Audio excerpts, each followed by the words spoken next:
Cuando quieras. José Luis, cuando quieras. Muy buenos días, tengan todos ustedes. Les saluda José Luis Calderón González, vicepresidente de la Asociación Mexicana de Empresas de Seguridad Privada, que en nombre y en representación de nuestro presidente Joel Juárez, me corresponde iniciar los trabajos de la jornada de hoy. Sean bienvenidos a este ciclo de conferencias para la protección de instalaciones estratégicas y infraestructuras críticas en su jornada número 3. Pasaré la voz a Javier Borredá, director de la revista Seguridad y nuestro media partner, para que haga la presentación del conferencista y expositor del día de hoy.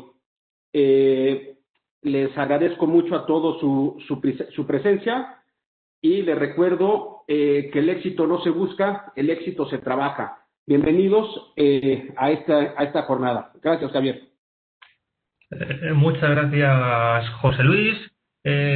Vuelvo, al igual que hice ayer, a agradecer a la MES que haya contado con Segurilatam como medio de comunicación para unir esfuerzos en este importante primer ciclo de conferencias sobre infraestructura crítica y estratégica. Y es para mí un placer saludar a los más de 100 personas que ya están conectadas en el día de hoy. Hemos tenido más de 200 personas en cada una de las sesiones de los días pasados, por lo que agradezco a toda la audiencia que nos sigue. Agradezco también a los organismos de apoyo, ASUME, Coparmex, el Consejo Nacional de Industria de Blindaje por apoyar el evento y sobre todo también a nuestros patrocinadores, Exinco y Optex, que hoy estará aquí Hans Klein platicándonos de unos temas muy interesantes. Hoy es el tercer día. Por hacer un poco de repaso, en el primer día hablamos sobre el contexto y el análisis de la situación de las infraestructuras críticas en México. Ayer José Luis Calderón nos habló del CEPTED y de la protección perimetral, un tema muy interesante e importante para la protección de infraestructuras críticas. Y hoy estará Hans Klein, que es presidente de la empresa Optex, para Latinoamérica, hablándonos de los sensores y detecciones perimetral para infraestructuras críticas y de cuáles son las mejores prácticas para la detección temprana de amenazas en este tipo de instalaciones. Hans, aparte de ser presidente de Optex Latinoamérica, tiene un posgrado en Dirección de Seguridad en Empresas, tiene un graduado en la Universidad Pontífica de Comillas de Madrid, ha estado trabajando en la policía alemana, trabajando en comando de operaciones móviles, luego ya cambió a la seguridad privada con especialización en tecnologías y sistemas electrónicos de seguridad, diseñando e implementando en sitios estratégicos como Alemania, Francia, Arabia Saudita, Turquía. En 1994 se traslada a México, donde ha ocupado posiciones directivas en empresas líderes internacionales como Mercedes-Benz, Aerospace, Senstar, Magal y ahora en Optex.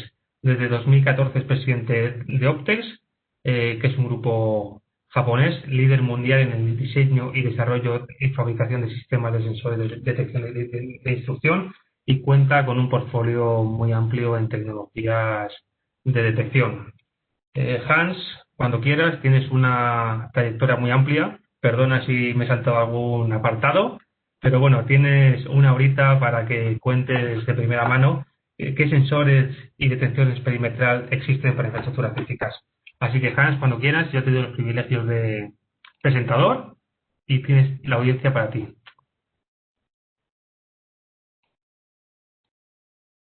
Voy a compartir la pantalla. ¿Sí se ve?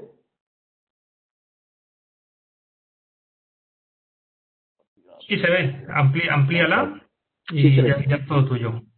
Ok, perfecto. Bueno, muchas gracias Javier, muchas gracias José Luis, gracias a AMESP y Segurilatam por el trabajo y por la organización del evento. Muchas gracias también a todos los asistentes que ya se conectaron. Muy buenos días. No voy a perder mucho tiempo, sino voy a empezar de una vez.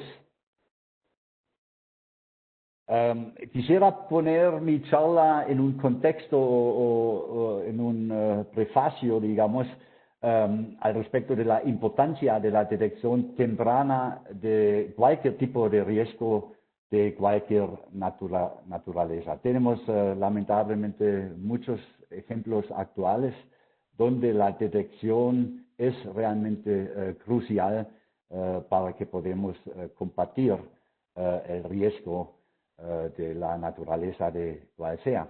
La detección temprana y confiable es el comienzo de todo tipo de combate, ¿no?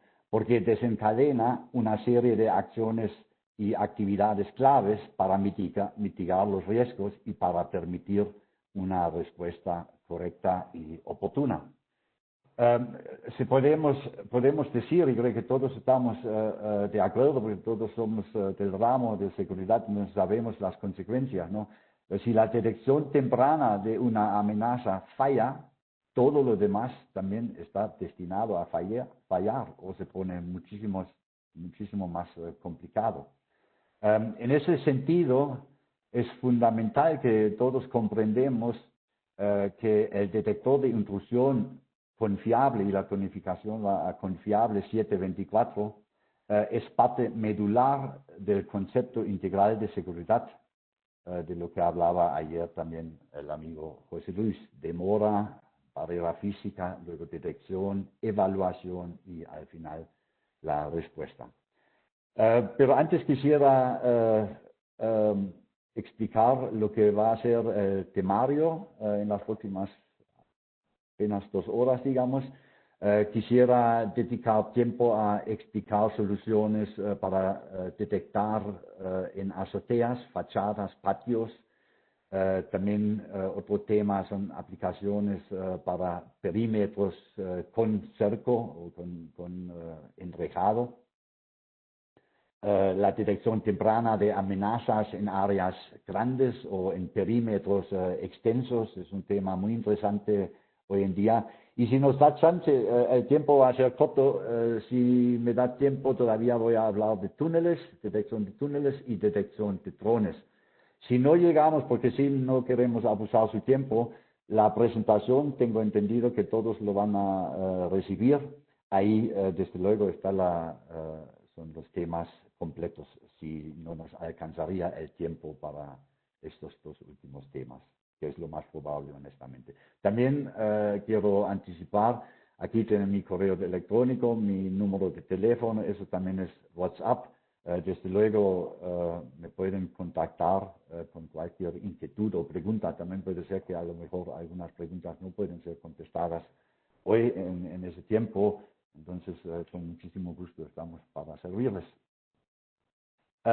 Antes, brevemente, ¿quién es Optex? ¿Quién es que hace la compañía? Fue fundada ya un poco más de 41 años ya.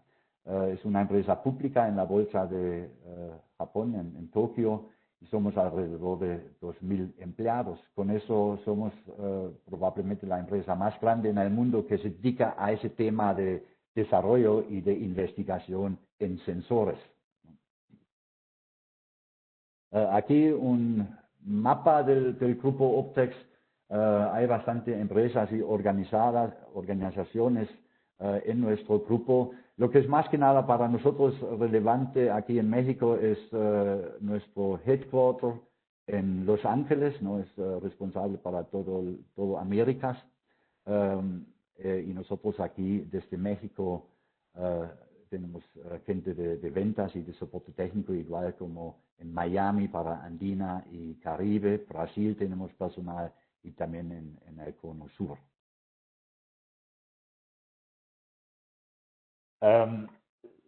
Lo que hace la compañía Optex en Japón son primordialmente ese tipo de sensores, no son sensores infrarrojos pasivos, por ejemplo, para interiores, para todo tipo de proyecto, digamos, residencial, comercial, bancos.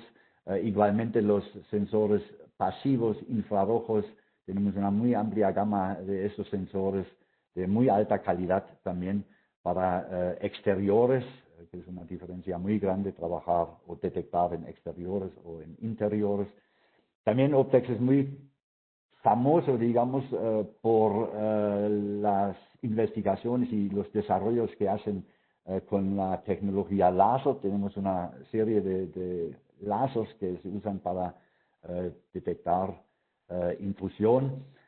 Aquí cabe mencionar que Optex no nada más hace seguridad, también tenemos una fábrica que se dedica a factory automation, o sea, a automatización de fábricas, y ahí también entran esas tecnologías de láseres.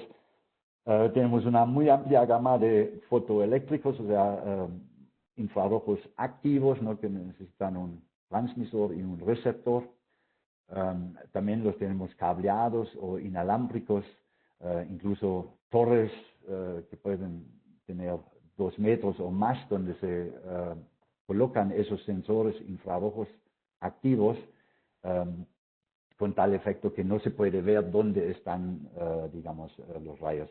Igualmente tenemos una gama de otros sensores. Aquí, por ejemplo, ahora bastante actual también es un sensor tipo cámara, que se coloca en los accesos, ¿no?, de tiendas, de centros de servicios o de oficinas para detectar las personas que entran. Eso se usa hoy también para el control de aforo, ¿no?, por lo de la pandemia y todo eso. También sensores touch-free, eso es un switch o un contacto para abrir, por ejemplo, puertas automáticas, ¿no?, para no tocarlo en un hospital, igual por las mismas cuestiones de la pandemia. Y también tenemos una serie de otros sensores que se usan, por ejemplo, para control de estacionamientos o control de plumas, ¿no?, de estacionamientos, para evitar cortar el piso y hacer el loop. Eso no necesitamos hacer con nuestros sensores, lo cual facilita mucho la instalación en estacionamientos.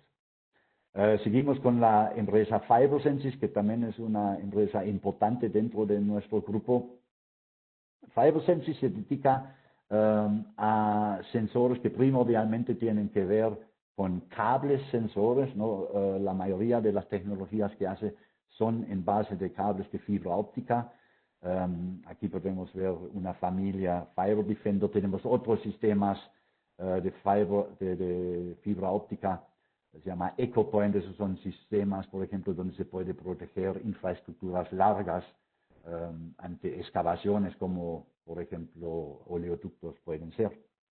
Un sistema muy nuevo, que no es, digamos, la tecnología no es nueva, pero ese sistema es la última generación, el Terrain Defender, que es un radar guiado.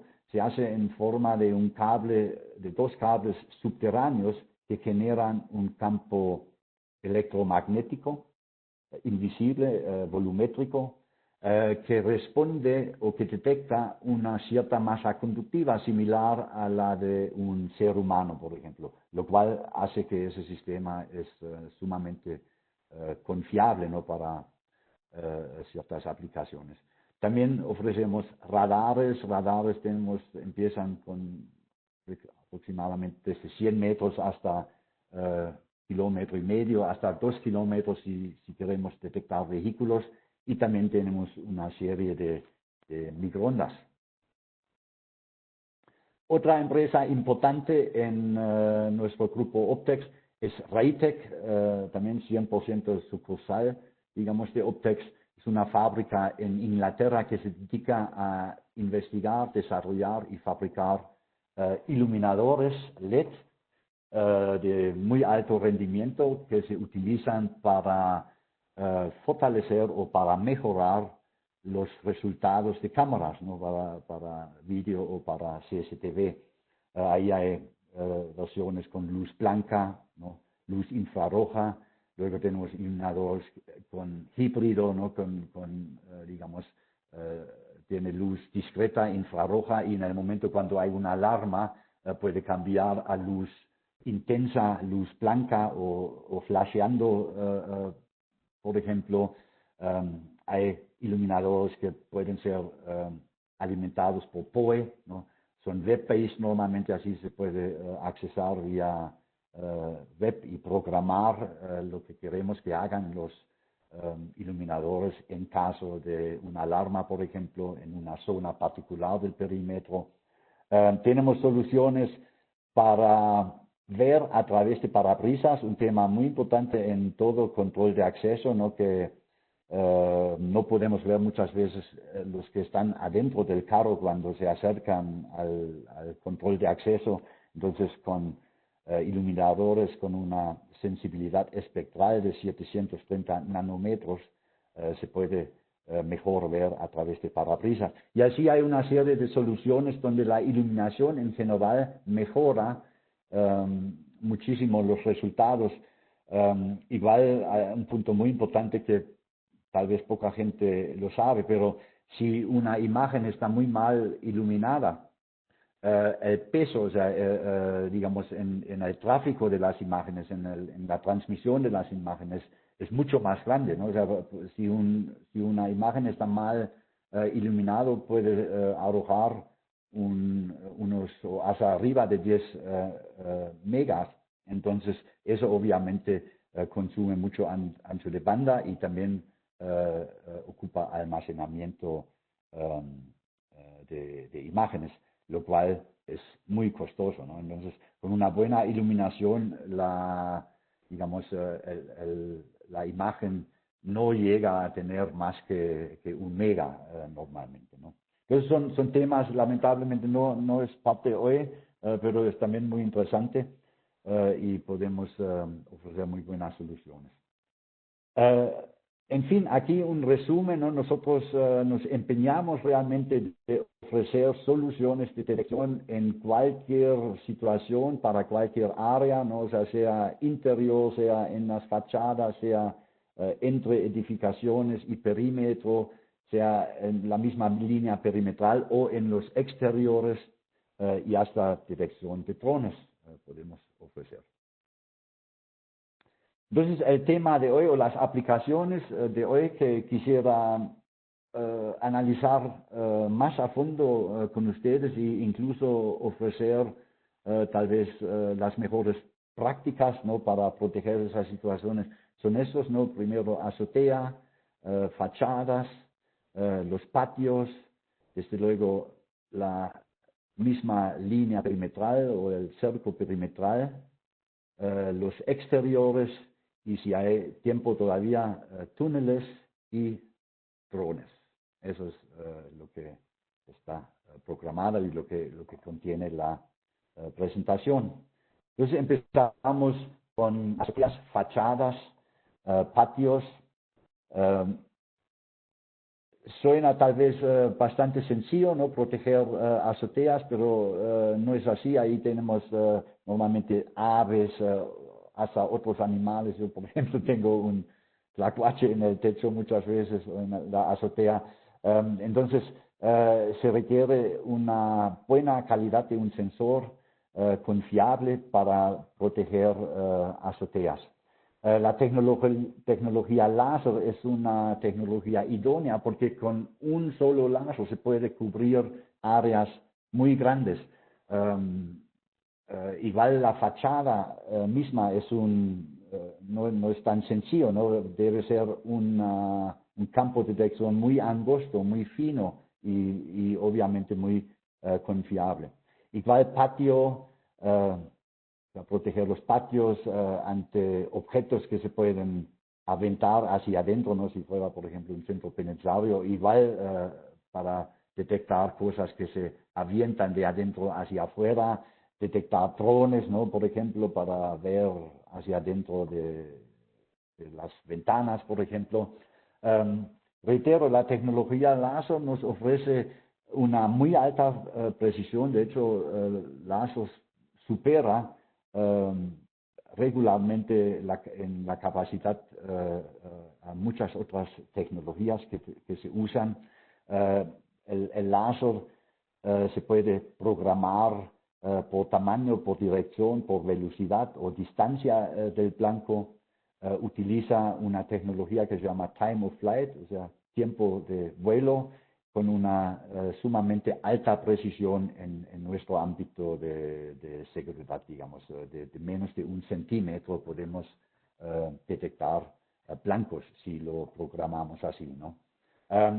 La integración es bastante sencilla, ¿no? Incluso podemos ver aquí en esta foto, en esta imagen, el láser está instalado aquí en medio, se puede configurar diferentes zonas, ¿no? O sea, toda la fachada es esta, pero se puede repartir, por ejemplo, en 8 zonas, con tal efecto que una cámara, aquí enfrente está una cámara domo, ¿no? Puede integrarse de tal manera que se enfoque a los puntos o a los cuadros, en este caso, que detecta el radar. Muy útil en oficinas gubernamentales, en ciudades donde, por ejemplo, no hay espacio muchas veces, ¿no? Entre perímetro y la fachada, bancos, data centers, cárceles, en fin, hay una multitud de posibles aplicaciones. Aquí vemos aplicaciones exteriores, no se puede instalar horizontalmente o verticalmente o diagonal, ¿no? Aquí tenemos una aplicación vertical o para detección perimetral. Aquí tenemos un ejemplo de protección de un patio. Aquí cabe mencionar que el radar puede cubrir más, ¿no? Pero nosotros programamos para que no haya detección aquí afuera, ¿no? Para que puedan pasar aquí los carros, por ejemplo. No quiero perder el tiempo en mostrarles videos porque todos los videos están en YouTube y es muy fácil, meten Optex, Redscan, entonces van a ver muchos videos que realmente son muy ilustrativos para entender todo lo que puede hacer la tecnología láser. Esas son aplicaciones interiores, también bastante interesante, tanto horizontal como vertical, ¿no? Aquí, por ejemplo, tenemos un ejemplo en un data center, ¿no? Para detectar como un plafón falso, igual como un piso falso, por ejemplo. Esto también quiero explicar, eso es algo muy sofisticado, eso es, digamos, en un museo, en una galería, donde tenemos cuadros de alto valor. El láser está aquí en la esquina, aquí hay una cámara. El láser puede detectar solamente, o sea, si se programa así, solamente donde están los cuadros, ¿no? Con tal precisión que si alguien con un dedo se acerca al cuadro o con la punta de un lápiz, por ejemplo, el láser lo detecta, lo comunica a la cámara y la cámara inmediatamente puede enseñar ese punto donde ocurre esa situación. Vamos a pasar a la detección perimetral, al primer anillo de seguridad perimetral. Estamos hablando de esa línea perimetral. Normalmente para estas situaciones, sistemas con cable sensor para enrejados, cercas, concertinas, paldas, etc., es lo correcto en la mayoría de los casos, ¿no? Si hay una barrera física en buenas condiciones, entonces eso, diría yo, en el 90% de los casos es la decisión o la selección correcta. Esos sistemas detectan cortes de la reja o del cerco, escalamiento o si se levanta el cerco en la parte de abajo, por ejemplo. Esas son las condiciones que son detectadas por ese tipo de sistemas. Como he comentado, normalmente es la práctica correcta y apropiada, siempre y cuando hay, desde luego, una barrera perimetral. Ofrecen esos sistemas normalmente una alta probabilidad de detección y sobre todo funcionan todo el año, ¿no? 7/24.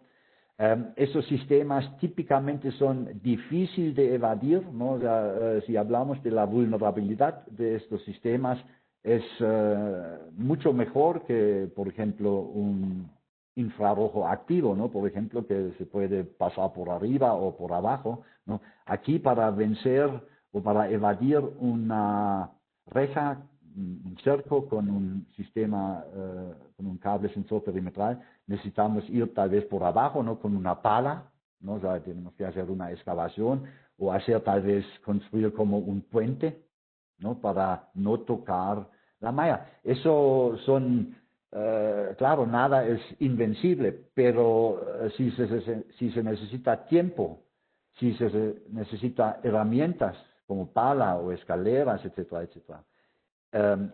Si se necesita preparación, entonces se habla de una tecnología que es difícil de evadir y que tiene, digamos, poca vulnerabilidad. Igual normalmente, si está bien instalado el sistema y si es una buena barrera física, entonces el índice de falsas alarmas es bajo. En fin, reitero, es un sistema apropiado para ese tipo de situación.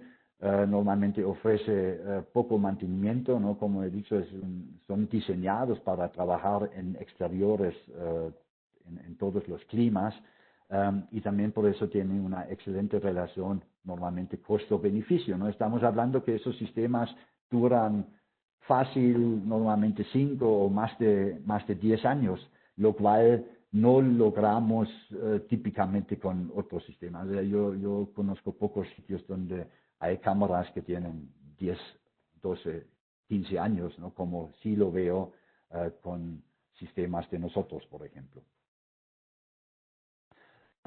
Aquí hay algunas situaciones, ¿no? Alambre de púa, alambre concertina, malla ciclónica, o sea, todo tipo de rejas o barreras físicas como barras también se pueden utilizar ese tipo de sistemas.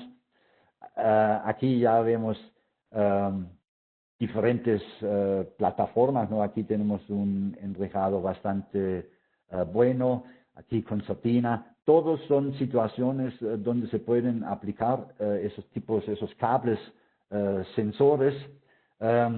Lo que cabe mencionar aquí es, como hemos escuchado en las charlas, por ejemplo, de José Luis ayer, todo es un conjunto, ¿no? Y desde luego, un sensor también depende de la barrera física, ¿no? Entre más robusta la barrera física, mucha ganancia para la seguridad, desde luego, ¿no?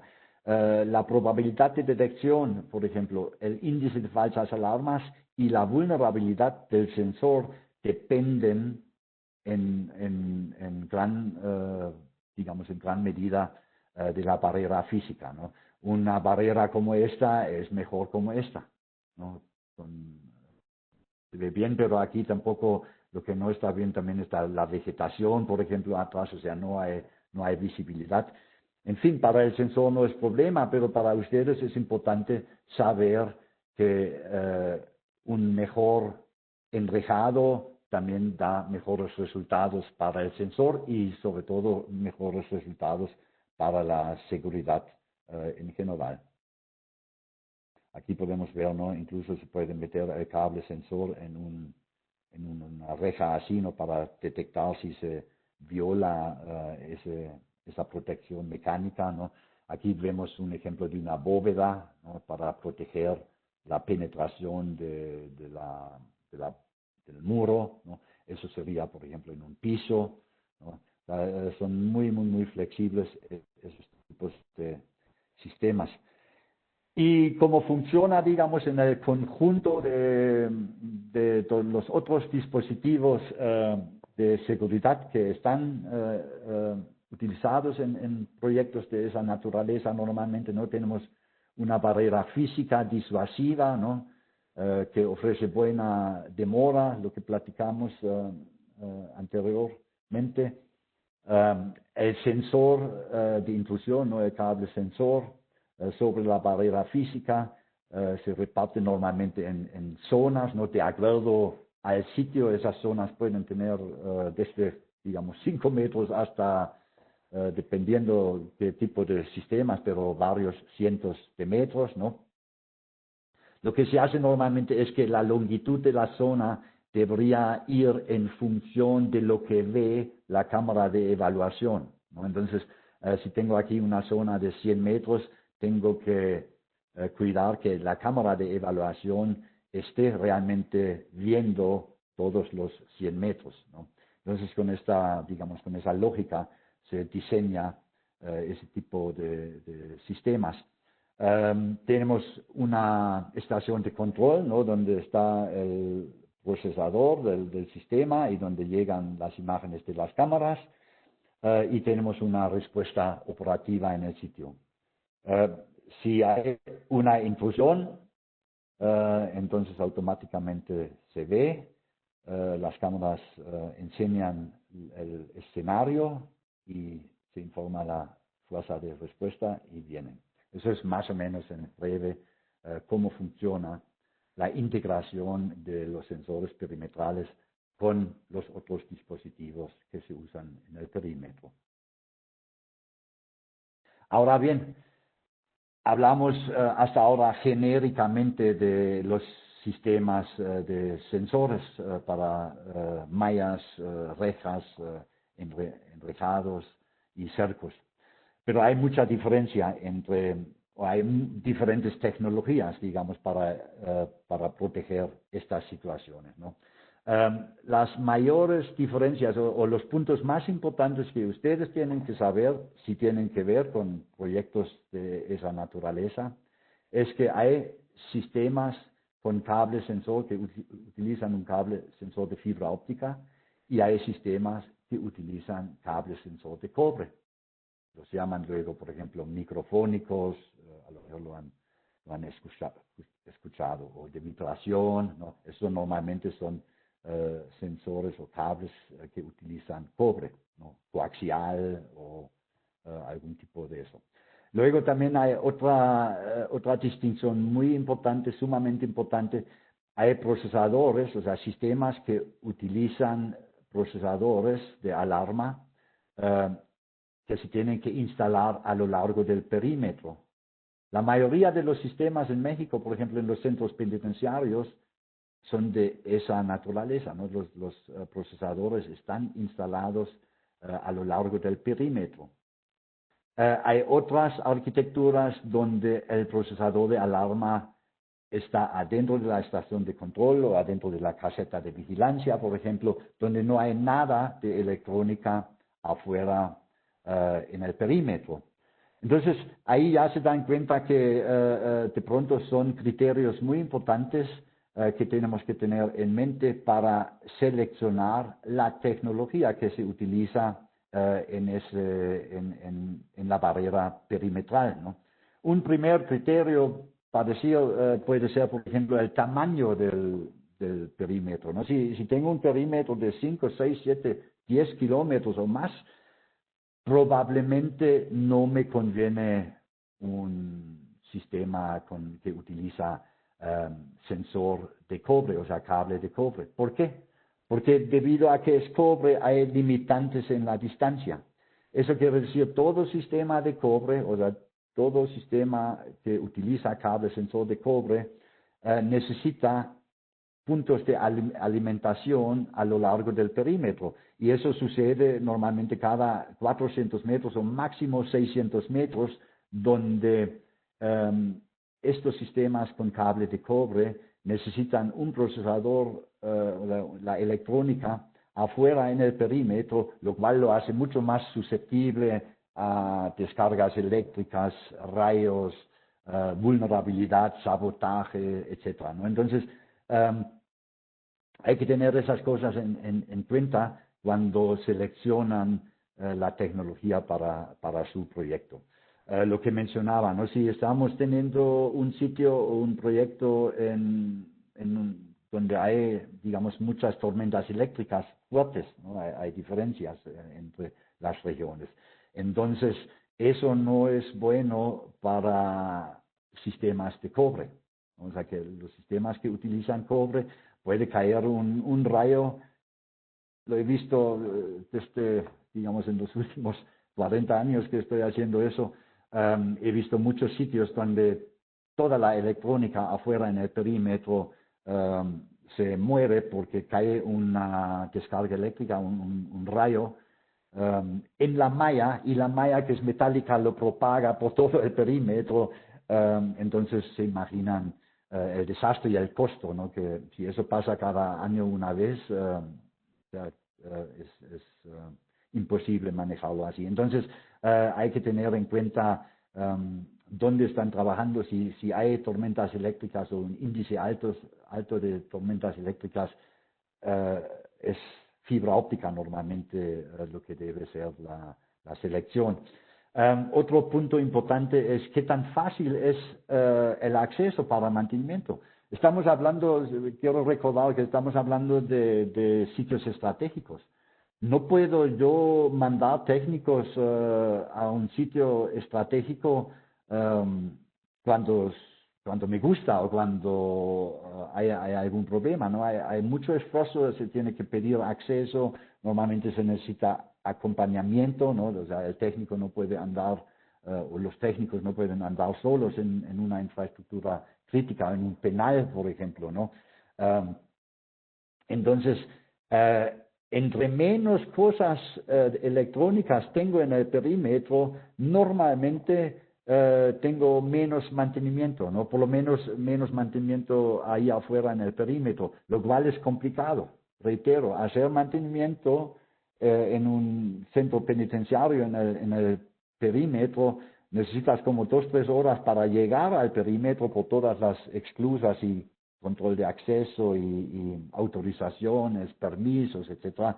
Entonces, entre menos mantenimiento tenemos que dar, siempre mejor, o reparaciones, ¿no? Otros criterios como si hay otros subsistemas afuera, ¿no? O sea, si hay cámaras, por ejemplo, afuera,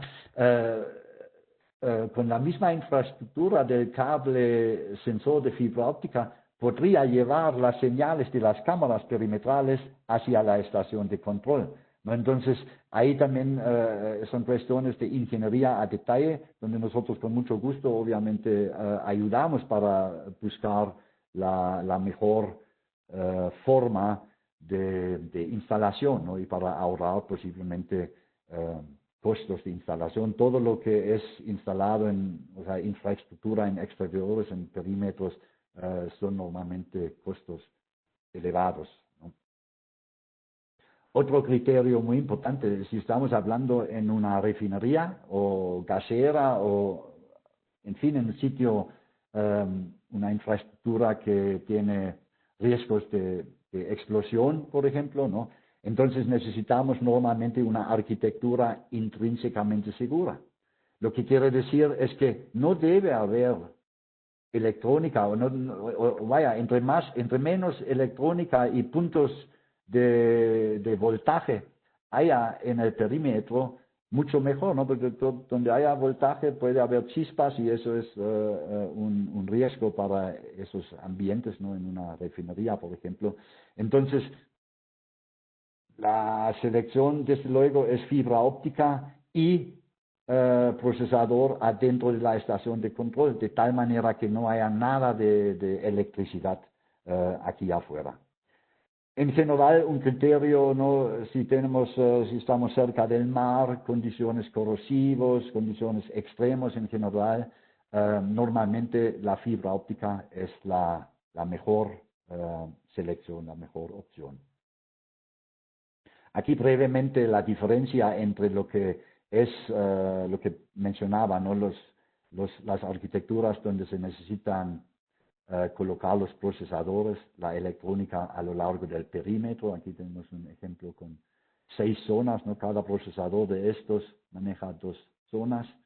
Esa configuración o esa arquitectura se puede hacer tanto con sistemas que usan cable de cobre o que usan cable de fibra óptica. Aquí abajo vemos lo que es probablemente más recomendable o la mejor práctica para sitios estratégicos donde no hay nada de electricidad afuera, ningún punto de alimentación, se utiliza pura fibra óptica, ¿no? Aquí tenemos un cable troncal que incluso sirve para que puedan traer la señal de la cámara, por ejemplo, hacia la estación de control. Eso lo llamamos en inglés remote based, ¿no? O sea, procesador está remoto del perímetro y en el ejemplo de arriba hablamos de field-based, quiere decir que el procesador está montado en campo, ¿no? en el field. Fibra óptica, como saben, es inmune a interferencias electromagnéticas, interferencias de radiofrecuencias, tormentas eléctricas, corrosión. Es normalmente el medio más robusto. Para realmente llegar a los 10 y más años que estábamos hablando, fibra óptica es una buena sugerencia. Por otro lado, también remote-based, o sea, el procesador lejos del perímetro, adentro de un ambiente controlado, no sea en la caseta de vigilancia o en el cuarto de control, también normalmente es la mejor selección y ofrece el costo más bajo para el propietario, ¿no? O sea, lowest total cost of ownership, como lo llamamos también. Otro punto muy importante, los mismos cables, ¿no? O sea, tanto los cables de cobre como los cables sensores de fibra óptica, todos los fabricantes naturalmente ofrecen cables con protección UV, ¿no? Pero es muy diferente si tengo, para llamar un ejemplo, los cables de Telmex, ¿no? Que están colgados a 10 metros de altura durante muchos años y no les pasa nada, ¿no? Pero es muy diferente si tengo el cable instalado a nivel de piso o a nivel de una malla que es accesible a sabotaje, vandalismo, a muchas condiciones y además en un sitio estratégico. Entonces, la recomendación claramente es tener el cable sensor dentro de un conduit, ¿no? Hay empresas ofrecen diferentes cosas. Nosotros ofrecemos un polietileno muy apropiado que aguanta muchas condiciones, temperaturas, etcétera, y sobre todo que nos permite también fijar bien el cable sobre la reja o sobre la malla, ¿no? Nosotros podemos incluso utilizar cinchos metálicos inoxidables que duran 20 años y más. La otra opción es esto, ¿no? La mayoría de los fabricantes fijan el cable sensor con cinchos de plástico. Reitero, no estamos hablando de sitios estratégicos. Yo no puedo entrar al Moloya para cambiar 5 cinchos de plástico, ¿no? Al perímetro y gastar esfuerzo, recursos, horas, etcétera, ¿no? Entonces, todo se reduce, digamos, a menos mantenimiento, menos intervenciones técnicas, menos reparaciones, menos costos y una operación más tranquila, ¿no? Porque sí se tiene que pedir permiso días antes, quiénes van, etcétera, ¿no? Entonces, creo que todos comprenden que es importante cuidar los materiales en una instalación estratégica.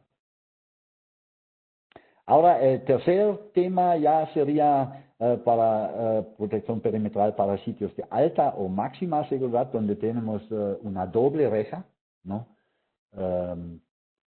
Normalmente eso se hace para buscar redundancia, como digo, ¿no? En sitios de máxima seguridad, lo que buscamos es redundancia. En palabras más fáciles, todo por dos, ¿no? Tanto el enrejado, tanto las barreras por dos, como también los sensores por dos, ¿no? Entonces tenemos la primera línea de defensa, tiene el sensor de reja, pero en medio buscamos un segundo sensor para darle redundancia, como es máxima seguridad.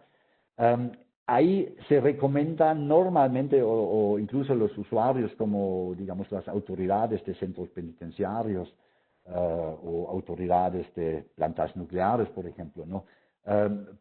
Se busca normalmente un sensor encubierto, ¿no? O sea, que no se ve, campo de detección invisible y, si es posible, una detección volumétrica, ¿no? Aquí el sensor de la reja es lineal, ¿no? Porque detecta linealmente a lo largo de la malla.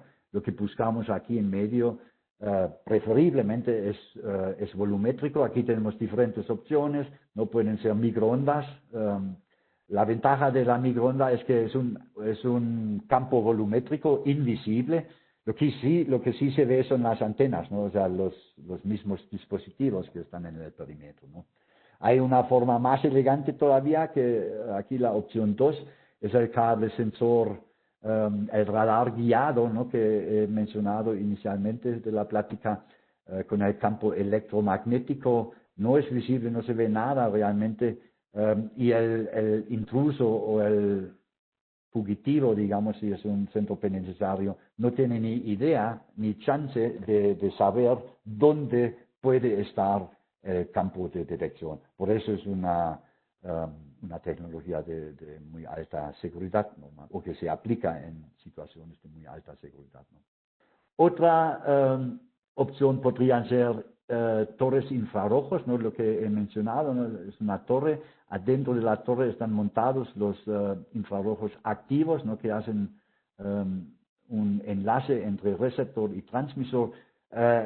Tampoco es visible y tampoco se sabe dónde, en qué altura están realmente los rayos infrarrojos, porque en la torre, como he dicho, ¿no? Está camuflado.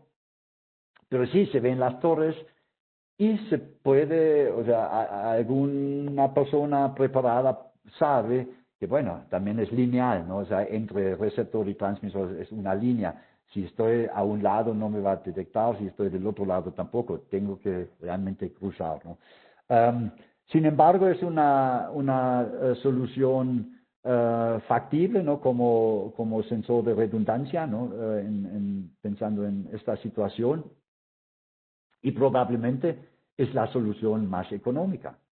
Siempre hoy en día también la economía pues es algo muy importante. Entonces factible y ofrece un costo bajo realmente, ¿no?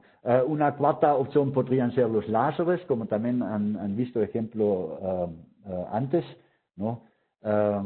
Donde podemos también cerrar muy confiablemente y muy exacto cualquier perímetro. En un centro penitenciario se podría ver así, por ejemplo, ¿no? Aquí tengo la primera malla, ¿no? Con el cable sensor. Aquí es doble vuelta, ¿no? Del cable sensor, porque la malla tiene, en un centro penitenciario, tiene arriba de 4 o 5 metros, ¿no? Entonces normalmente hacemos una doble vuelta del cable sensor. Pero en medio, igualmente aquí las microondas pueden ser alternativa. Mejor aún el Terrain Defender, que es el cable subterráneo, ¿no? Un campo volumétrico electromagnético, las torres o igual los láseres pueden ser una buena opción. ¿Hay preguntas por lo pronto? Bueno. Disculpa, soy José Luis, no sé si esté encendido el chat, lo puedes ver a tu derecha de tu pantalla, pero no sé si está habilitado. Si gustas continuar y ahorita yo reviso para que al final de tu charla se puedan dar las preguntas, si no. Sí, en mi pantalla no veo chat. Ok, déjame checar con la gente en Madrid para que nos los habilite. Ok. Gracias, Hans. Okay. Bueno, reitero, yo creo que en el afán de no perder tiempo, reitero, cualquier pregunta, de verdad me daría muchísimo gusto poderlos atender para cualquier inquietud o pregunta después, ¿no? Si por alguna cuestión técnica ahorita no me llegan las dudas o preguntas que tuvieran, desde luego después siempre a cualquier hora me pueden contactar, igual como a todo mi team que trabaja conmigo en Latinoamérica. Ok, entonces seguimos.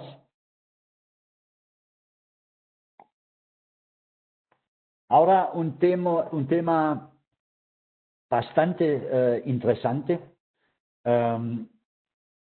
¿Por qué? Porque realmente se necesitan tecnologías ya un poco más, digamos, más abiertas, ¿no? No tenemos, si hablamos de proteger áreas extensas, por ejemplo, antes del perímetro, normalmente eso sucede cuando tenemos un estudio de vulnerabilidad o estudio de riesgos donde arroja que sí necesitamos proteger antes del perímetro, ¿no? Pero esta detección antes del perímetro no debe reemplazar la primera línea de defensa. O sea, esto queda algo prioritario, pero si por algún estudio de vulnerabilidad o por algunas ocurrencias que ya ha habido, amenazas, etc., llegamos a la necesidad de proteger aquí afuera, hay soluciones para eso y eso es el tema que vamos a platicar ahora.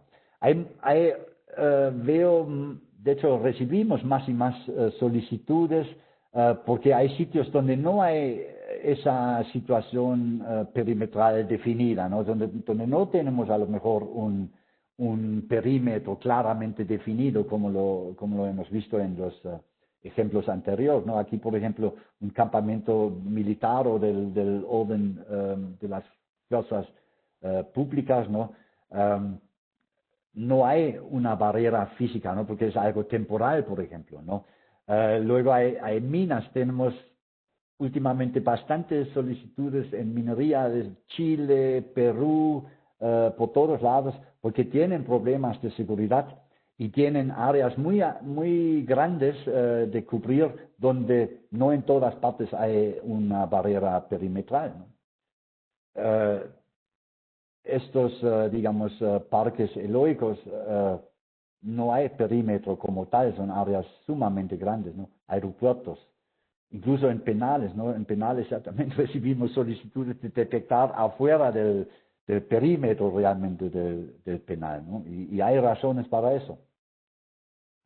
Bueno, eso es una granja de salmón, pero ahí también, o sea, no hay barreras físicas, ¿no? Y aún si no es un sitio estratégico, digamos, en ese sentido, pero para esa empresa sí es estratégico, porque tienen robos como no tienen idea, ¿no? Entonces se puede resolver, desde luego, con ciertas tecnologías hidroeléctricas, parques solares muy grandes, ¿no?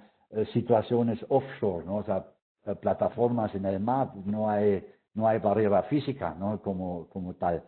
Entonces, cómo protegemos situaciones así, puertos, ¿no? Ok, eso es el tema ahora. ¿Y cuáles alternativas hay para la detección de áreas extensas o de perímetros extensos? Bueno, la mayoría de ustedes, de todos nosotros, probablemente lo primero que se nos ocurre es, bueno, cámaras de alta definición o cámaras térmicas, ¿no? Si es una cámara normal, de HD, de alta definición, necesitamos iluminación. Si tenemos una cámara térmica, no se ve como sí, o incluso hay cámaras combinadas, ¿no? Que tiene una parte termográfica, la cámara térmica y el otro lado una cámara de alta definición, ¿no? Entonces, esto térmico se ve más o menos así y la cámara normal se viera más o menos así si hay iluminación, por ejemplo, ¿no?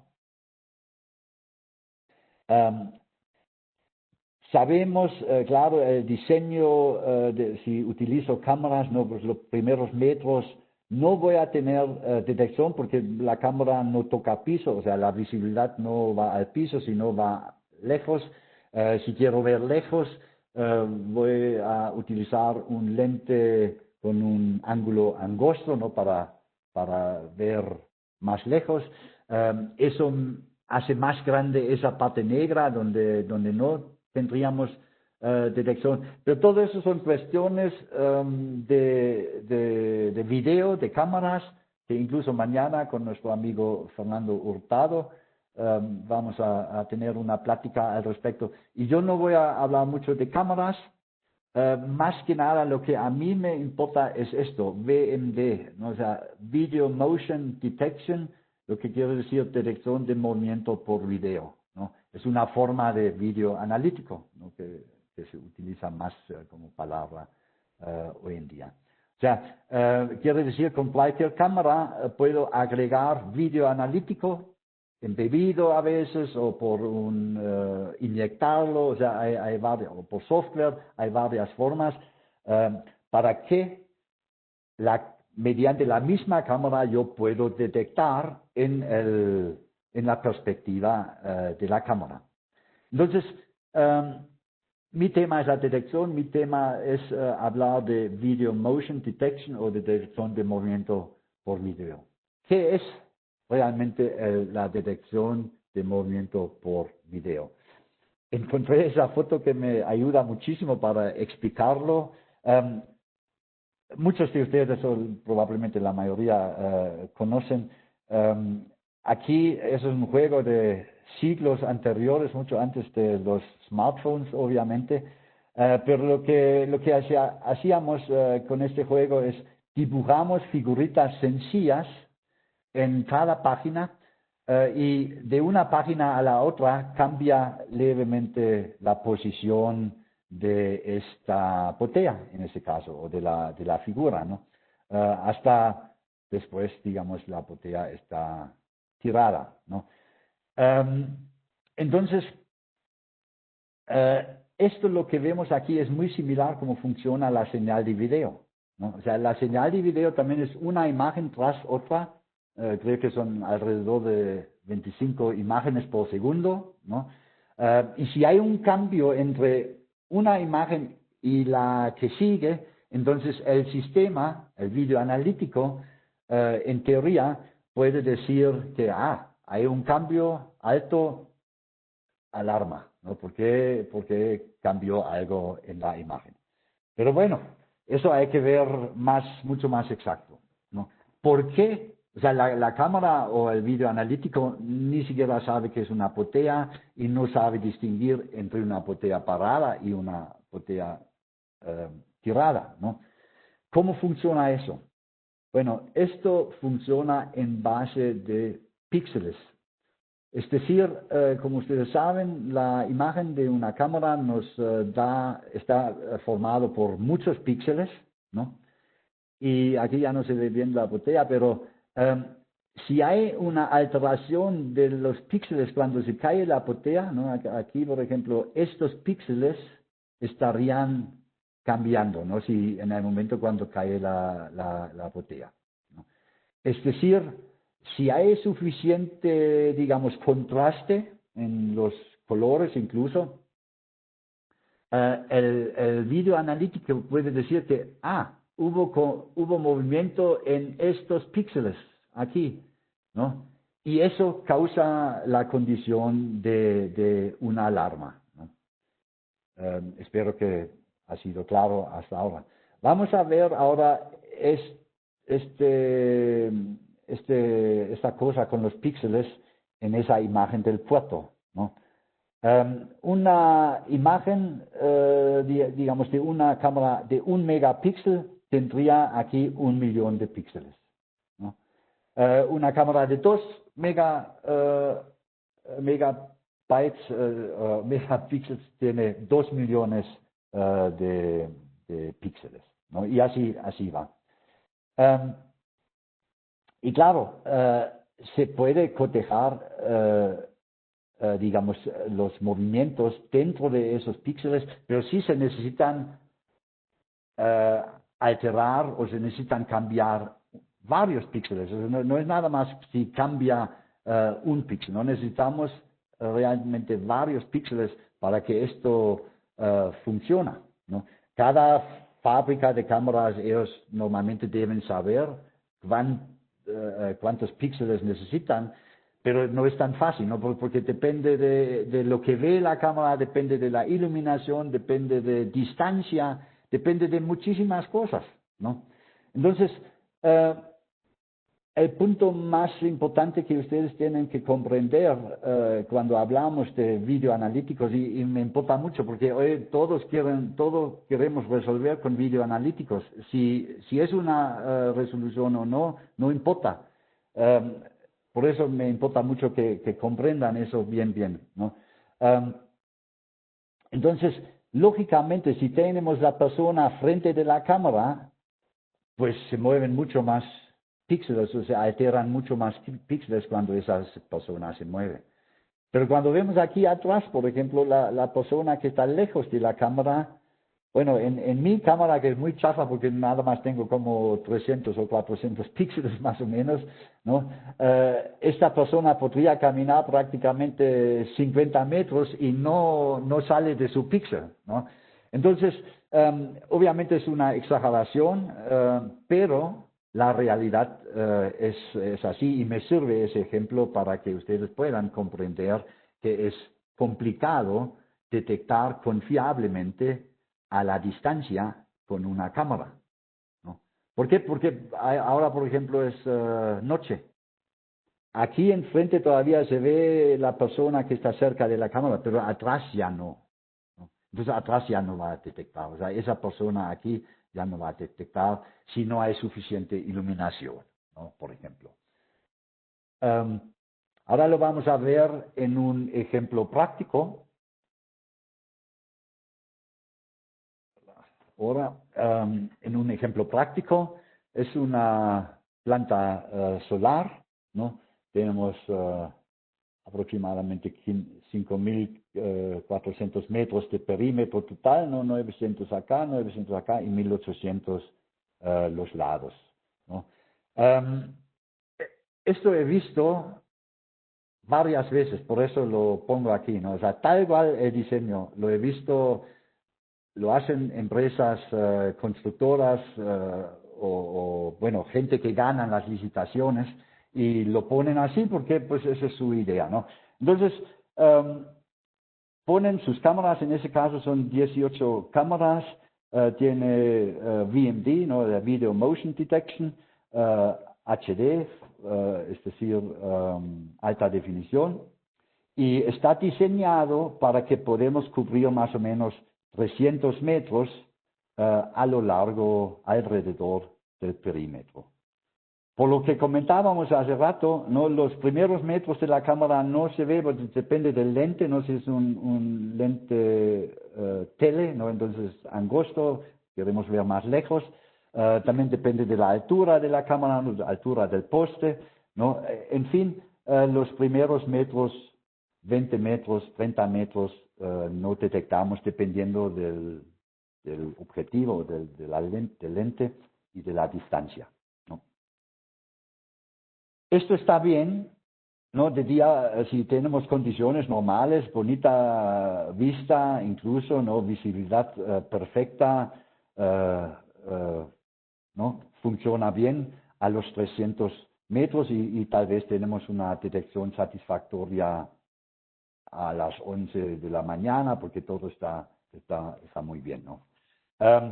Si es noche, bueno, necesita iluminación apropiada para las cámaras, ¿no? Por ejemplo, como los iluminadores de Raytec, o necesita cámaras térmicas, ¿no? Muchos hoy también utilizan cámaras térmicas, pero también en condiciones difíciles climáticas, también la cámara térmica también tiene limitantes. Eso es algo muy importante. La cámara térmica no es una solución para lo que haya allá afuera, ¿no? O sea, si hay mucha lluvia, si hay mucha neblina, si hay polvaredas, por ejemplo, también la cámara térmica reduce su sensibilidad para detectar a 300 metros de distancia, ¿no? Como digo, ¿no? Ahora hay mala visibilidad, malas condiciones, ¿no? Se reduce la probabilidad de detección del vídeo analítico significativamente y sobre todo imprevisiblemente, ¿no? O sea, yo no sé qué tan fuerte está la polvareda o qué tan fuerte está la neblina, depende de eso. Pero puede ser que no veo ni 10 metros, por ejemplo, ¿no? En fin, si tenemos malas condiciones de visibilidad, ¿qué va a pasar? Va a pasar esto. Aquí, a lo lejos, ya no detecto. Y reitero, no sé cuántos metros ya no detecto, pero Lo que sí es muy probable que en la última tercera parte, digamos, de la longitud, de la distancia que normalmente cubre la cámara en buenas condiciones, ya no ve. Y donde no ve, no habrá detección. Algo muy importante. Por sí, los primeros metros tampoco tenemos detección porque, como decíamos, la cámara ni siquiera toca piso en los primeros metros, o 10, 20, 30 metros tal vez, dependiendo, ¿no?, del lente. Pero eso normalmente en condiciones buenas lo cubrimos con la cámara anterior, ¿no? O sea, la cámara anterior en buenas condiciones ve la parte de abajo de la próxima cámara, ¿no? Como lo hemos visto en la foto anterior o en la diapositiva anterior, ¿no? Entonces, donde tenemos detección, a lo mejor, porque reitero, ¿no?, todo es imprevisible, porque depende qué tanto ve la cámara, ¿no?, y del juego de los píxeles, como ya sabemos, puede ser que aquí tenemos algo de detección todavía. Bueno, si tenemos una situación como esta, ya podemos entrar por todos lados. Porque esto lo que vemos aquí son justo los primeros 20 metros tal vez que la cámara no toca piso, o sea, donde no detecta movimiento aquí abajo. Y la cámara anterior, que normalmente debería cubrir abajo de esta, no ve, porque aquí no vemos ni más de 20 metros. Eso no es una excepción. Si yo voy 20 veces al año a Veracruz, 10 veces me toca eso en Perote. Desde Tlaxcala hasta Jalapa es así. Entonces, esto no puede ser, digamos, la solución para detección de intrusión en un sitio crítico, en una infraestructura crítica. Regresando un poco al contexto de mi charla, esto viene siendo como si utilizaríamos las 9 cubrebocas que tienen un huecote aquí justo en el hocico. Entonces, eso es lo que vemos. Obviamente, no es una práctica buena. Lo que sí muchos van a decir, bueno, yo utilizo cámaras térmicas, ¿no?, de entrada. Entonces, Hans, no tienes razón, yo utilizo cámaras térmicas. Con cámaras térmicas pasa lo mismo.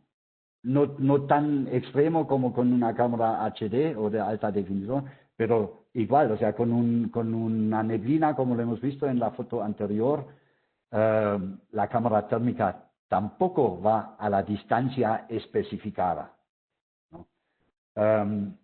Otro punto muy importante, sucede que donde ponemos plantas solares, normalmente hace mucho sol y hace mucho calor.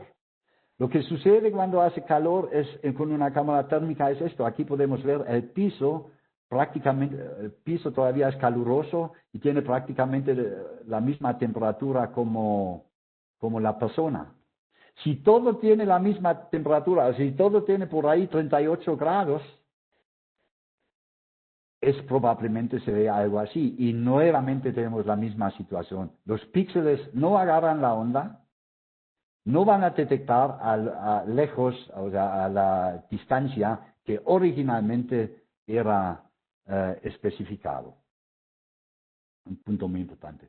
Entonces, la operación con VMD, con detección de video, depende de muchísimos factores, ¿no? Y para acabar pronto, si la cámara no ve, entonces no detecta. Sea por falta de iluminación, sea por falta de línea de vista, sea por clima, lluvia, neblina, polvareda, por distancia, por un error en el diseño, por la calidad de la cámara, en fin. No es una detección confiable porque depende de la visibilidad y sobre todo la distancia real.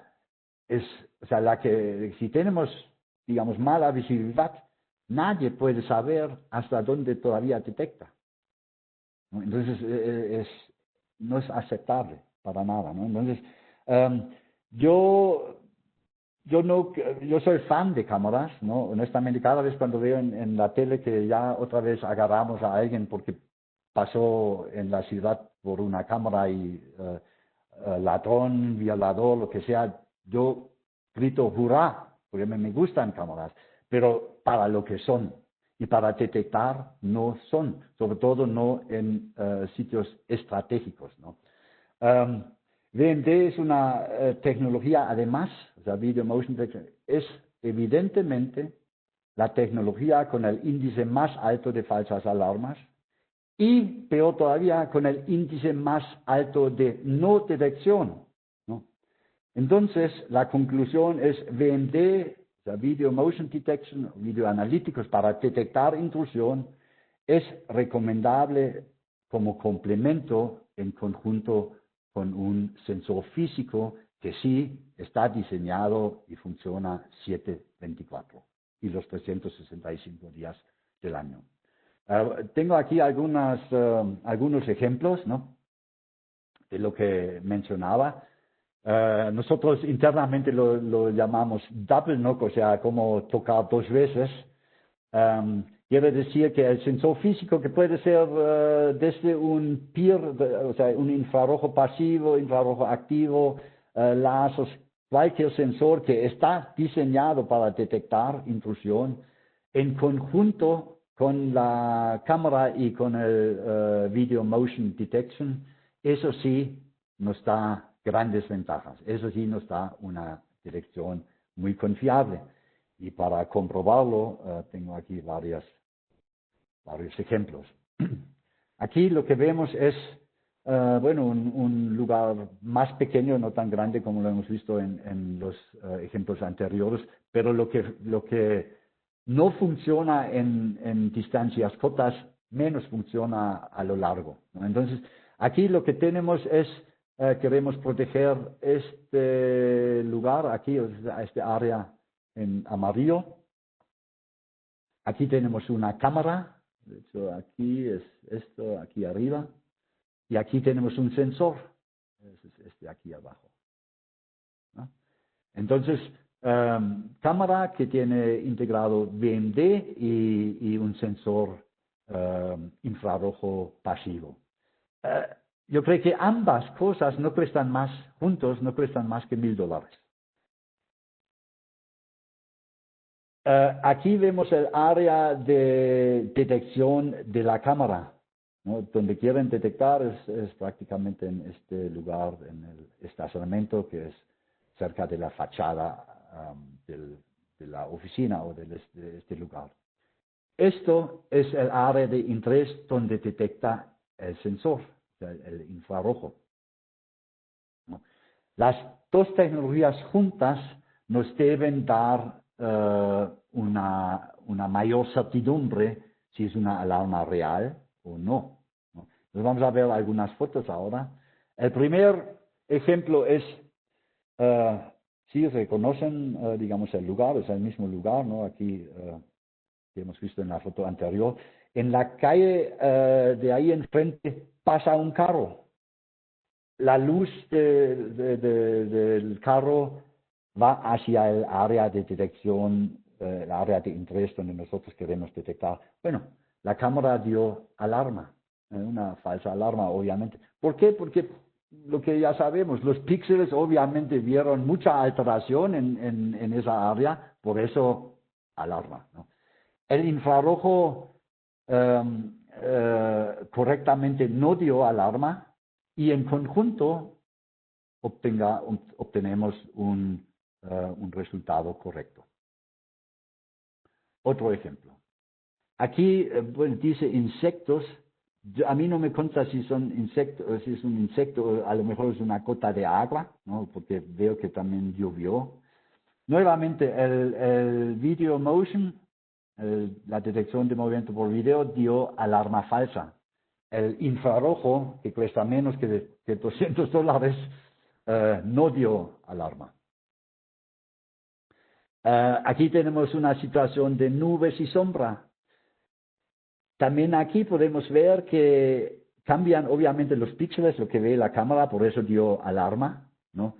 el infrarrojo no le importa eso y no dio alarma. O sea, en conjunto, nuevamente, resultado correcto. Cada vez la cámara dio falsa alarma. Aquí tenemos un cuarto ejemplo animal. Sí. Perdona que te interrumpa, pero controla el tiempo, ¿vale? Que no hemos hecho el descansito y te has pasado un poco del tiempo, ¿vale? Para que lo tengas en cuenta. Ok, te comento que yo iba a hacer un break, pero no vi los chats de preguntas. Por No, eso no te me preocupes, seguí. las preguntas te las pasaré yo al final. O sea, estás uniendo las dos presentaciones, Okay. ¿cierto? Sí, yo Vale. ya seguí. Yo ya Genial. estoy en Pues la al segunda final yo te parte. hago las preguntas. Venga. Sí, porque aquí Perdona, tengo Hans. el reloj que está. No, con mucho gusto. Entonces, aquí un cuarto ejemplo, animales. Parece que es un gato o algo así. Ahora sí, la parte de video no dio alarma y el infrarrojo sí detectó el gato. Supongamos que es un gato. Yo digo, la falsa alarma del infrarrojo se hubiera podido evitar al utilizar un infrarrojo pasivo apropiado, ¿no? Que tiene antimascotas, por ejemplo, ¿no? Para que no detecte ahí en el piso. Pero ese es otro tema. El infrarrojo que se utiliza en ese ejemplo dio alarma. La cámara no dio alarma en este caso. Yo sospecho que la cámara, bueno, el que vende cámaras y videoanalíticos va a decir, no, lógico, Hans, eso no detectamos porque es un gato y es demasiado chiquito.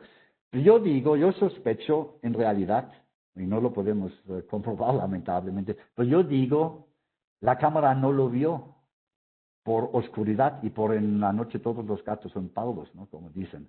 Es mi teoría. Pero en fin, el resultado junto del combo de video motion y del infrarrojo junto lo lograron llegar al resultado correcto.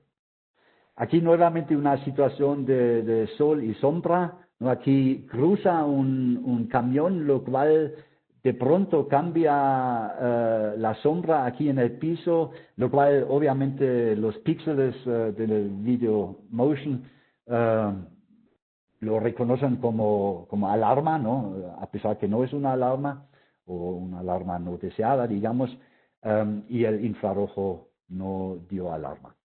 Ahora, lo importante, creo, es, aquí lo vemos un ejemplo con una sola cámara.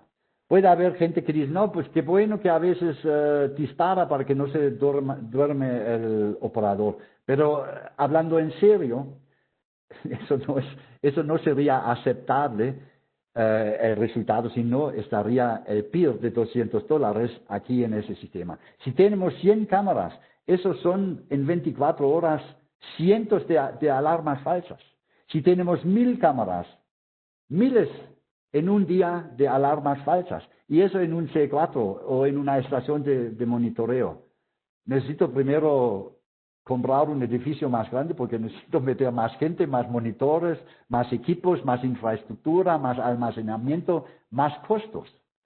Espero que eso queda bastante claro. Ahora, para no dejar el ejemplo de la planta solar así en el aire, la mejor o una mejor práctica, por ejemplo, sería esto, ¿no? Poner el sistema de fibra óptica, por ejemplo, sobre la malla perimetral. Ahora sí, utilizar menos cámaras, ¿no? Porque lo puedo hacer, porque la detección ya está.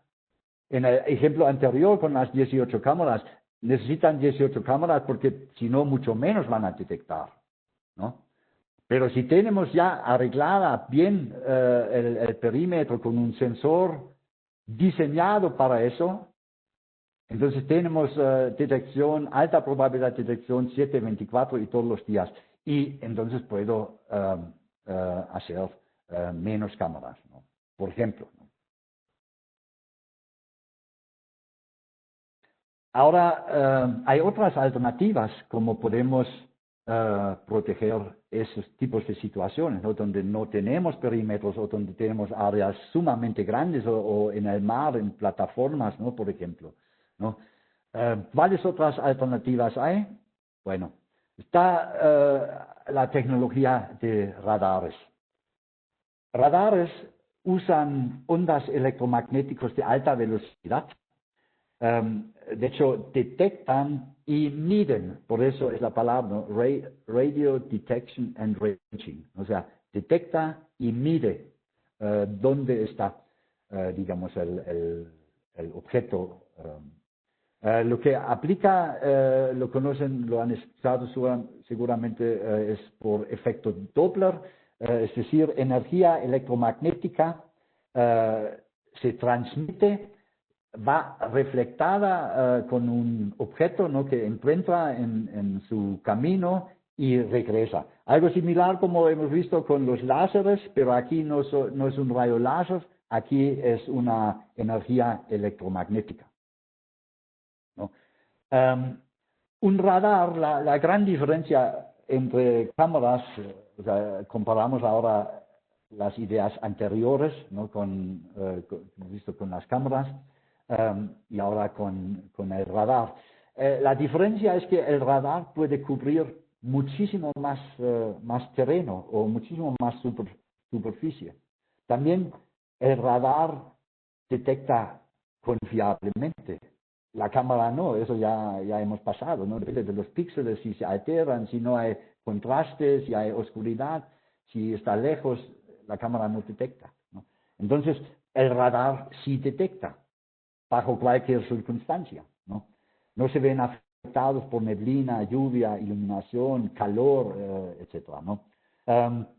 Pero sí, normalmente el radar también utiliza una cámara o cámaras para la evaluación, ¿no? Nuevamente, si tenemos una cámara HD, alta definición, utilizaríamos con iluminación, o bien si es una cámara combinada termográfica con alta definición, entonces a lo mejor podemos dejar la iluminación de lado, ¿no?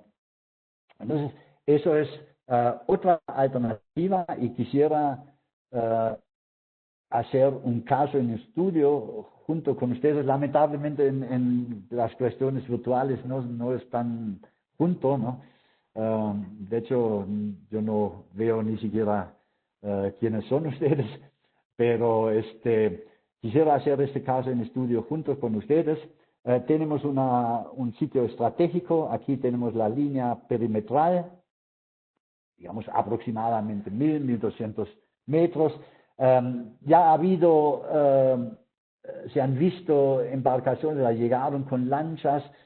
Aquí últimamente incluso hay algunas bodegas y de proveedores, por ejemplo, hay bastante robo, y se han visto personas ajenas de todo esto llegando de este lado. La tarea sería detectar lo antes posible cualquier amenaza que llega de este lado del mar, digamos, hacia la infraestructura crítica. Y digamos, el ejemplo es cuántas cámaras necesitaríamos con detección, con video analítico para cubrir este área. Yo hice un ejemplo, ¿no?, de diseño. Van a decir, no, pues eso se ve muy loco. Si lo vemos en el fondo no es tan loco, porque sí logramos un cierto anillo exterior, ¿no?, digamos, todavía donde podemos detectar un poco más antes las personas, antes que lleguen realmente al perímetro. Otro ejemplo puede ser algo así, ¿no? Eso se ve ya más ordenado, ¿no?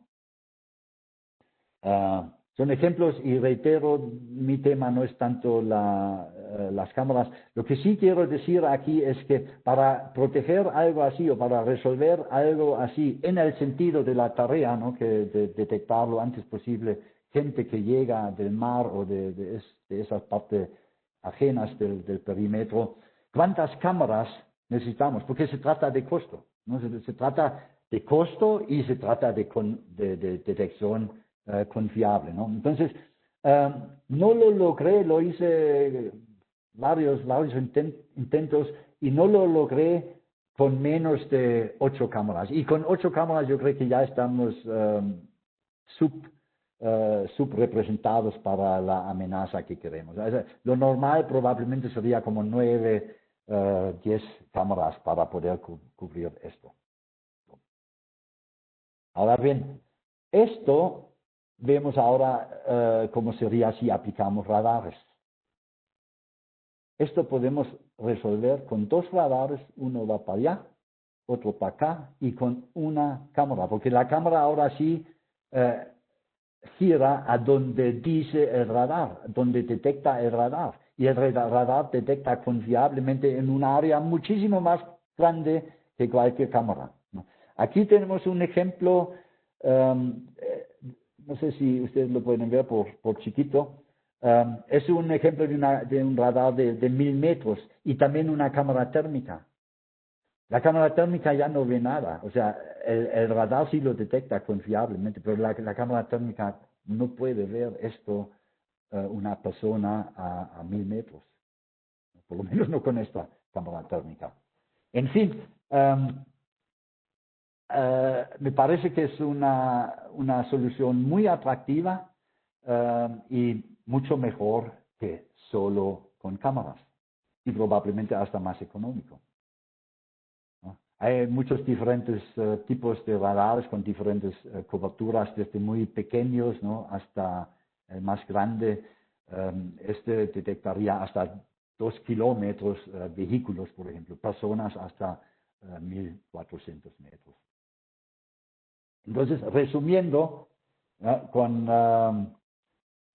radares y con una cámara puedo probablemente hacer el trabajo que haría normalmente con muchísimas cámaras y videoanalítico. Y mucho más confiable, ¿no? La tecnología de radares no importa noche, día, frío, calor, neblina, lluvia, no le importa al radar, ¿no? A la cámara sí, porque depende de la visibilidad y de la cosa de los píxeles, ¿no? Integración muy fácil, ¿no? O sea, los radares se integran fácil con las cámaras para hacer realmente ese rastreo del blanco una vez que se detectó.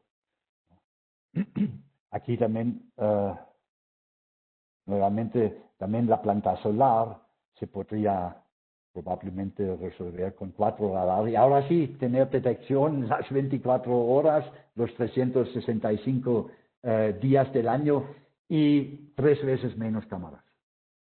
Bueno, tengo que invertir ahora en los radares, pero las cámaras que no me dan mucho, mucho valor agregado en cuestión de detección, puedo ahorrar. Y aquí tengo un pequeño video que creo que demuestra bastante bien esa situación. A ver si arranca.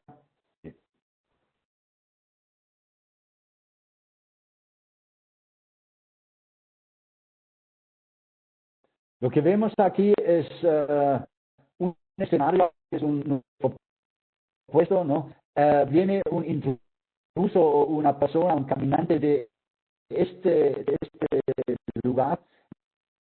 Ya va 1 minuto, la cámara no tiene chance de detectarlo, ¿no? Ya van 2 minutos, el intruso ya está cerca, ya anda por aquí, yo poco lo veo. Ya 2 minutos y medio, ya el intruso aquí, me parece aquí. Es muy obvio, una cámara, por lo que explicaba con los píxeles, no puede distinguir esto, o sea, no puede detectar esto. Entonces, ya lo detectó. Aquí, no sé si lo logran ver. Además, el hijo está en blanco, o sea, vestido en blanco.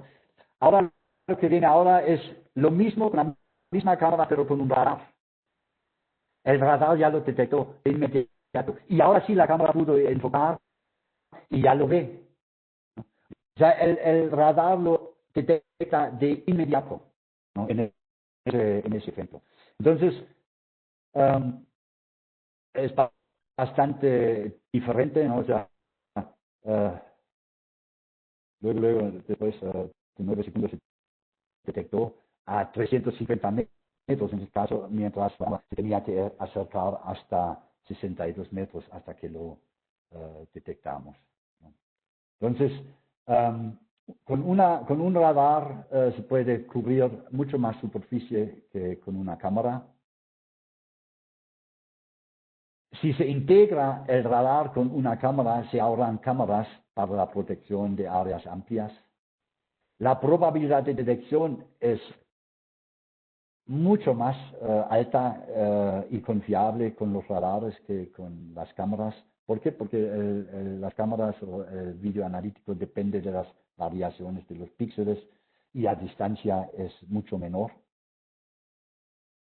Entonces, eso sería realmente lo que quería presentar, pero me doy cuenta que tengo chance todavía tiempo para agarrar un tema que es detección de túneles.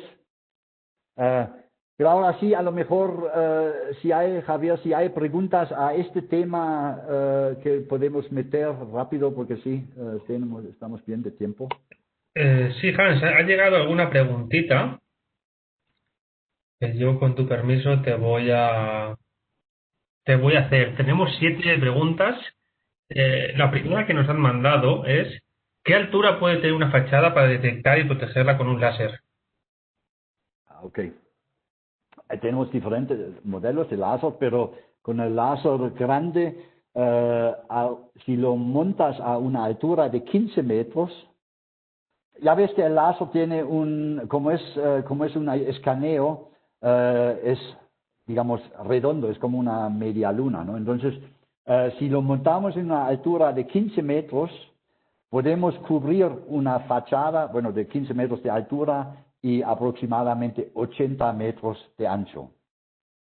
Si Nos bajo preguntan, ¿sí? sí, Si bajo acaba. si bajo el láser a 8 metros, por ejemplo, ¿no? O sea, serían como 2, 3 pisos en un edificio, entonces sí puedo lograr un ancho de 100 metros.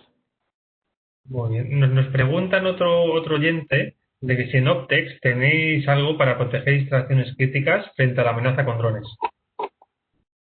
¿Perdón? ¿Contra?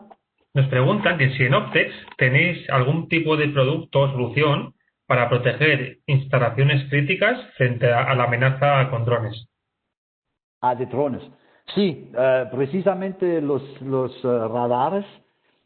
En la serie o en la línea de radares que tenemos, también tenemos una línea que detecta drones. De hecho, rápido, tal vez puedo enseñarlo.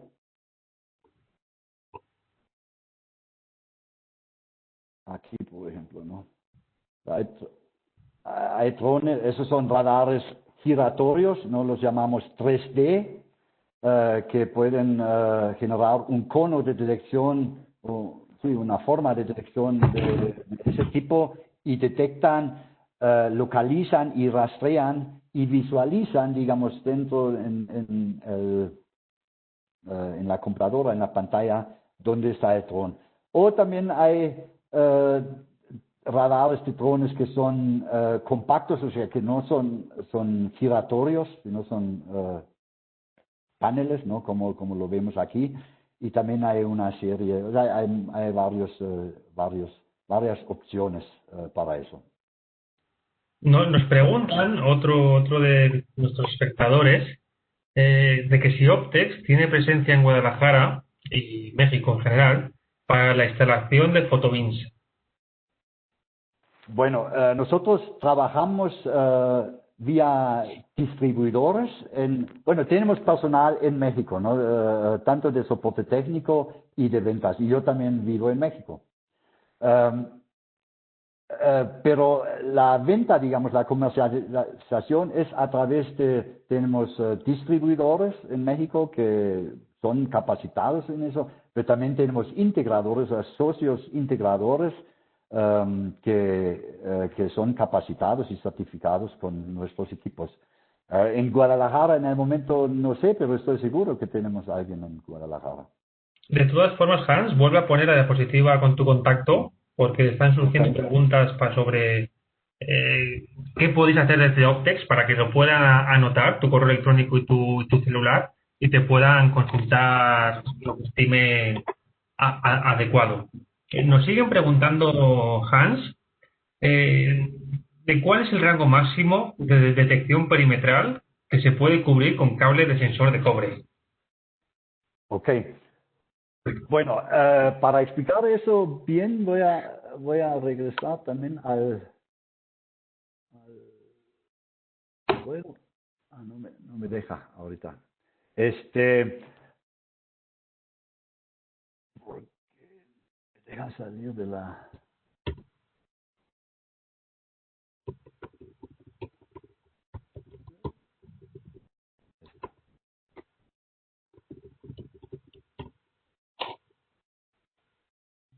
¿Dónde está?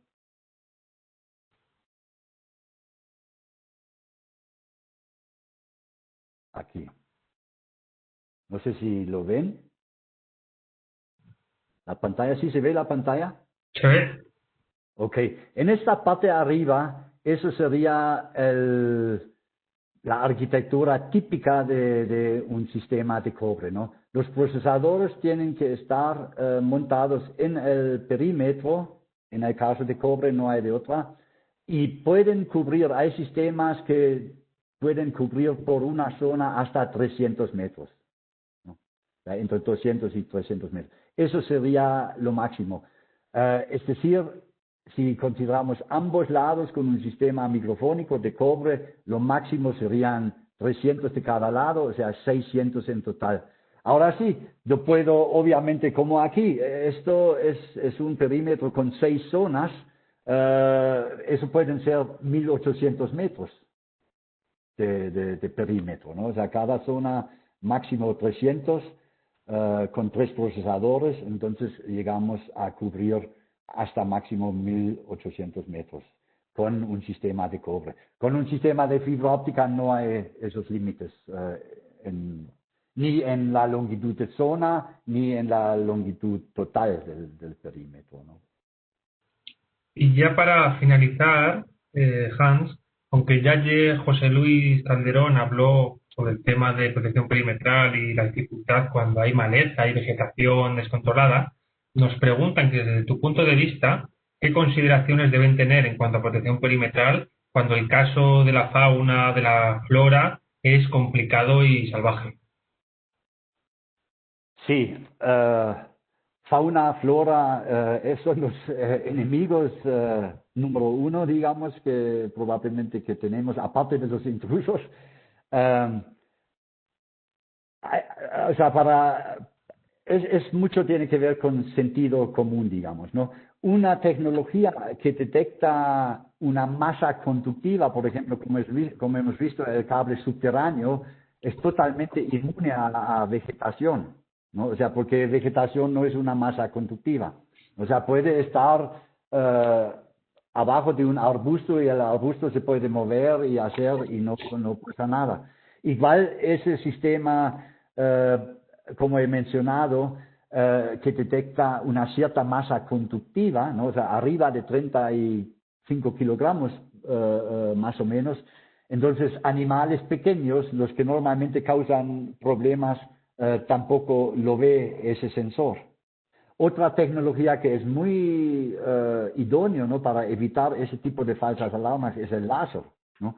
El láser precisamente donde yo podría enmascarar zonas donde tengo un árbol, ¿no?, o un fuente de agua, ¿no?, por ejemplo, que podría causar una falsa alarma si el láser lo cubre, pero con el láser lo puedo discriminar justamente donde está ese árbol o ese objeto que puede dar lata en cuanto a falsas alarmas.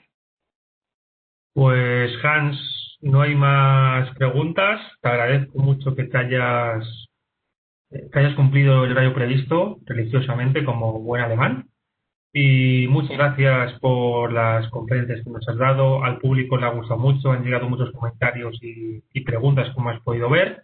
Agradezco a Optex que haya hecho el esfuerzo para patrocinar este seminario, que espero que sea el primero de muchos. Y yo pues vuelvo a agradecer a la MES que me haya dado la oportunidad de participar en el día de hoy, y voy a dejar que José Luis Calderón, en su calidad de vicepresidente de la MES, despida la sesión del día de hoy y recuerde los temas para mañana y cómo se puedan registrar para mañana seguir la sesión. José Luis, todo tuyo. Te agradezco infinitamente que nos hayas apoyado en la sesión del día de hoy. Hans, te agradezco también a nombre de la MES la participación, tu destacada participación, y que nos hayas ayudado a entender y comprender que las nuevas amenazas modernas requieren de sistemas que nos permitan anticiparnos y tener mayor tiempo de reacción. Es indispensable para todas las infraestructuras la posibilidad de tener esa posibilidad de adelantarse a los sucesos. Vemos que en México muchas de las infraestructuras son instalaciones muchas veces muy grandes, muchas veces con colindancias complicadas. Estamos hablando de colindancias con el mar, colindancias con los desiertos, con las montañas, y me queda claro que muchas de las personas que hoy nos escucharon tienen ese tipo de problemas. Muchas veces no se dan cuenta hasta que lamentablemente los sucesos sucedieron y solamente tienen las cámaras como fedatarios del desastre. Y es por eso la importancia de los sistemas de detección temprana. Pues muchas gracias, y muchas gracias a todos muchas gracias, Hans, y muchas gracias a todos los que participaron y nos escucharon y acompañaron hoy en estas importantes charlas sobre la detección temprana de amenazas. Los invito, el día de mañana nos estarán acompañando el ingeniero Fernando Hurtado para hablar de videovigilancia, que sin duda es un componente vital para el sistema de seguridad de protección física de una instalación. Es decir, son si bien el sistema de detección es el sistema o de alerta temprana es el sistema nervioso, la videovigilancia es la visión, digamos que la visión que uno tiene, pero también la memoria, porque a través de la recolección de estas imágenes podemos tener información forense para ver qué fue lo que sucedió y tener evidencia de lo que haya pasado. También nos acompaña mañana René Rivera, presidente del Consejo del Consejo de la Industria del Blindaje, quien nos hablará de la arquitectura, del blindaje arquitectónico. Otro elemento interesante y otro elemento importante que toma popularidad hoy para reforzar las instalaciones, los edificios gubernamentales que albergan servicios esenciales. En nombre de Joel Juárez, presidente de la MES y de la MES y de las organizaciones que comprenden la MES, doy por terminado la sesión de hoy, siendo las 10:43,